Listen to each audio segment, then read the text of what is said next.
नमस्कार. तर फळांचा राजा वर्षातून एकदाच घरी येतो. तेव्हा दरवर्षी मी सगळ्यांसाठी आनंदाने एक रेसिपी बनवायची.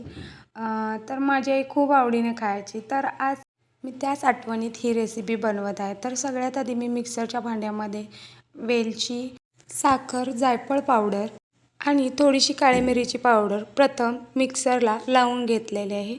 त्यानंतर त्यामध्ये मी या व्हिडिओमध्ये दाखवल्याप्रमाणे हातानेच मँगोचा सगळा पल्प काढून घेणार आहे आणि त्यानंतर त्याचीसुद्धा एक स्मूथ अशी पेस्ट बनवून घेणार आहे आणि त्यानंतर त्यामध्ये साखर घालून परत एकदा वाटून घेणार आहे आणि बघू शकताय मस्त असा आमरस खाण्यासाठी तयार आहे.